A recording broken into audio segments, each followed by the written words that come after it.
लोकमत नांदगाव गौरव 2026 पुरस्काराने सेवानिवृत्त मुख्याध्यापक हेमंत कातकडे यांचा गौरव। शैक्षणिक क्षेत्रातील दीर्घकालीन आणि उल्लेखनीय योगदानाची दखल घेत लोकमत नांदगाव गौरव 2026 पुरस्काराने सेवानिवृत्त मुख्याध्यापक हेमंत रंगनाथ कातकडे यांना सन्मानित करण्यात आले। या सन्मानामुळे नांदगावच्या शैक्षणिक क्षेत्रात आनंदाचे वातावरण निर्माण झाले आहे। हेमंत कातकडे यांनी वसंतराव नारायणराव नाईक माध्यमिक विद्यालय येथे तब्बल 29 वर्षे मुख्याध्यापक म्हणून कार्य करत असंख्य विद्यार्थ्यांच्या जडणघडणीत मोलाचे योगदान दिले। शिस्त, गुणवत्तापूर्ण शिक्षण आणि विद्यार्थी केंद्री कार्यपद्धतीमुळे त्यांनी शिक्षक आणि पालकांमध्ये विशेष विश्वास संपादन केला।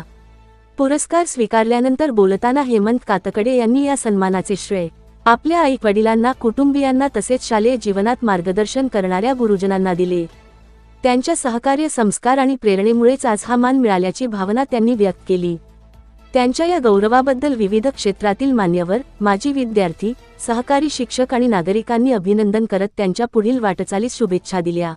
नमस्कार, मी हेमंत रंगनाथ कातकडे, सेवानिवृत्त मुख्याध्यापक, व्ही.एन. नाईक हायस्कूल, मनमाड। सर्वप्रथम आज 26 जुलै कारगिल विजय दिवस। सर्व बलिदान दिलेल्या सैनिकांना मी विनम्र अभिवादन करतो आणि जे सैनिक आपल्या संरक्षणासाठी देशाच्या सीमेवर लढत आहेत त्यांना मानाचा मुजरा करतो। माझं शिक्षण MSc, B.Ed, B.Ped, DCM असं झालेलं आहे। 29 वर्ष मी नाईक हायस्कूलमध्ये शिक्षक म्हणून सेवा केली आणि मुख्याध्यापक म्हणून सेवानिवृत्त झालो। माझ्या जीवनाचं मी जर श्रेय देईल तर माझे कुटुंब, माझे आईवडील आणि विशेषतः माझ्या जीवनात भेटलेले मला गुरु, मग ते शाळेतले गुरु असो, ते 11वी-12वीचे गुरु असो, BScचे असो, MScचे असो, B.Edचे असो, B.Pedचे असो किंवा छात्रसेना आणि अनेक माध्यमातून मला जे गुरु भेटले त्या सर्वांना माझ्या या कामाचं किंवा मी आत्तापर्यंत जी प्रगती केली किंवा जे काही मिळवलं याचं सर्व श्रेय माझ्या गुरूंना येतो। माझं शिक्षण सेंट जॉर्ज हायस्कूलमध्ये इयत्ता 10वीपर्यंत झालं। इयत्ता 12वी मी इंडियन हायस्कूलमध्ये केली। त्यानंतर BScला मी MSG कॉलेज मालेगाव येथे गेलो। 10वीला असतानाच माझा सेंट जॉर्ज हायस्कूलमध्ये माझ्या गुरुवारांनी माझा पूर्ण सर्वांगीण विकास केला। माझी विज्ञानाची आवड इंडियन हायस्कूलने 11वी-12वीला निर्माण केली। BScमध्ये असताना मला कॅप्टन AJ सोनवणे नावाचे गुरु भेटले की ज्यांनी मला NCCची आवड निर्माण केली। त्या ठिकाणी मला खऱ्या अर्थानं राष्ट्रप्रेम निर्माण झालं। मी NCCचे अनेक कॅम्प केले। त्या ठिकाणी मी NCCमध्ये सुद्धा जनरल चॅम्पियन झालो। त्यानंतर MSG कॉलेजमध्येच मला मेहर सर म्हणून मला क्रीडा शिक्षक मिळाले। त्यांच्या माध्यमातून मी जनरल चॅम्पियन झालो आणि अनेक स्पर्धा जिंकल्या, राज्यस्तरावरच्या असतील किंवा त्याच्याही पेक्षा मोठ्या स्पर्धा असतील। त्यानंतर माझं B.Ed MSc मी माझी KTHM कॉलेज इथं केले। त्या ठिकाणी मला उच्च शिक्षणाची आवड माझ्या गुरूंनी निर्माण केली। मी विद्याप्रतिष्ठानच्या बारामतीमध्ये B.Ed केलं आणि त्या ठिकाणी कुठंतरी शिक्षक होणं आणि शिक्षकाच्या माध्यमातून आपण खऱ्या अर्थाने या राष्ट्राचा विकास करू शकतो किंवा विद्यार्थ्यांना चांगलं मार्गदर्शन करून एक चांगला भारतीय नागरिक घडवू शकतो अशी मला कुठंतरी प्रेरणा मिळाली। त्यानंतर माझं B.Ped मी परत मालेगावला केलं। हे कार्य करत असताना अजून एक मी 1985 पासून जय जय महाराष्ट्र माझा हे गीत गायला सुरुवात केलं। ते अनेक विद्यार्थ्यांना शिकवलं, अनेक कार्यक्रमांमध्ये त्या गीताचं मी गायन केलं आणि आजपर्यंत संपूर्ण महाराष्ट्रामध्ये एक शिक्षक म्हणून जय जय महाराष्ट्र गीत हे सगळ्यात जास्त वेळेस मी गायलेलं आहे। त्याच गीताला पुढे राज्यगीताचा दर्जा प्राप्त झाला। यानंतर मी माझ्या कला, क्रीडा, शैक्षणिक, आध्यात्मिक, सामाजिक अशा अनेक कामांमध्ये, अनेक कार्यांमध्ये मला संधी मिळत गेली। सामाजिक म्हणाल तर लायन्स क्लबच्या माध्यमातून मी अनेक सामाजिक उपक्रमांमध्ये भाग घेऊन गरजूंना मदत केली।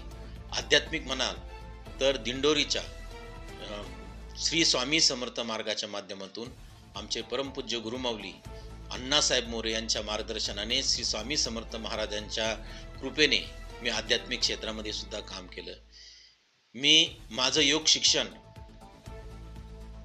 परमपूज्य रामदेव महाराजांच्या माध्यमातून घेतलं आणि मी योग शिक्षक झालो। अशा प्रकारे क्रीडा असेल, माझा विज्ञान विषय असेल, माझं योग शिक्षण असेल किंवा छात्रसेना, कारण नंतर मी शाळेमध्ये छात्रसेना अधिकारी म्हणून सुद्धा काम केलं. या सगळ्या माध्यमातून मी अनेक विद्यार्थी घडवले आणि माझे अनेक विद्यार्थी वेगवेगळ्या क्षेत्रांमध्ये चांगलं काम करत आहेत. हे काम करत असताना शैक्षणिक विभागामध्ये सर्व शिक्षा अभियान असेल, छात्रसेना अधिकारी घडवण्याचे काम असेल, क्रीडा शिक्षक घडवण्याचं असेल, तर यामध्ये तज्ज्ञ मार्गदर्शन म्हणून अनेक वेळा मला शासनाने संधी दिली आणि त्या ठिकाणी सुद्धा मी चांगल्या प्रकारचं काम करू शकलो. ह्या कामाची दखल घेऊन मला अनेक राज्यस्तरीय तसेच राष्ट्रीय स्तरावरील पुरस्कारांनी सन्मानित केले. त्यापैकी मला जो राष्ट्रीय पुरस्कार दिल्लीला मिळाला, त्यामध्ये आपल्या भारताच्या महामहिम राष्ट्रपती प्रतिभाताई पाटील या सुद्धा उपस्थित होता. याचा मला सार्थ अभिमान आहे. आणि आज नुकताच मला लोकमतने नांदगाव लोकमत गौरव पुरस्काराने, नांदगाव रत्न गौरव पुरस्काराने सन्मान केलेले आहे. त्याबद्दल मी लोकमत परिवाराचा खूप आभारी आहे. आणि मला जरी अनेक पुरस्कार मिळालेले असले तरी लोकमतचा जो पुरस्कार आहे तो कुठंतरी आपल्या माणसांनी, आपल्या घरच्या माणसांनी आपल्याला दिलेली शाबासकीची थाप आहे असं मला वाटतं.